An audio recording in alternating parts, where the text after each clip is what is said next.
Gender bias, loosening from a single short video. How children perceive difference and what one deep video can and can't change. In real life, when a boy says, "I like playing with dolls," many people will be surprised and instinctively think he shouldn't like it. This is not strange because we have received this kind of shouldn't concept from parents and social media since childhood. In psychology, it is called gender essentialism, idea that boys and girls are born with fixed traits that cannot change. Previous studies have found that this belief quietly influencing people's reaction when they encounter people whose behavior habits and beliefs are different from their own. They will show biased or rejection attitudes. For a long time, psychologists have been looking for ways to reduce gender bias. To further explore the relationship between children's gender essentialist thinking and biased attitude, Rose designed an experimental intervention to test whether watching anti-essentialist video could reduce gender bias.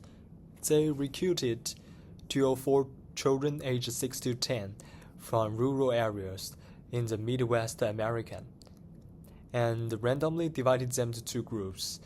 The experimental group, the left side one, watching a film emphasizing the similarity between boys and girls, while the children in the control group watched a video about the environmental similarity.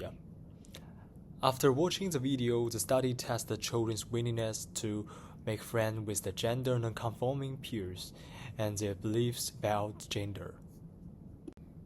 And the results showed that watching the gender video didn't make much difference in most children's attitude. Therefore, we cannot determine whether the belief of gender essentialism is the root cause of prejudice.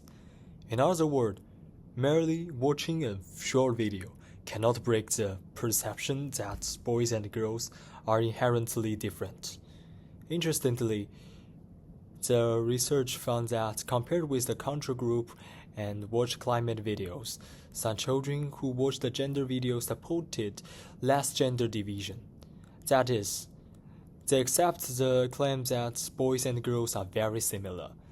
This indicates that although this belief is deeply rooted, there is still a possibility of well-being. There are more findings point out that gender bias peaks between ages 5 to 7 and usually decrease at 8 to 10. Furthermore, they found that children who firmly believe in significant gender differences were more likely to reject peers who are different from themselves. It is worth noting that children from well-off families, such as those with more educated parents, are usually more receptive to accept gender diversity.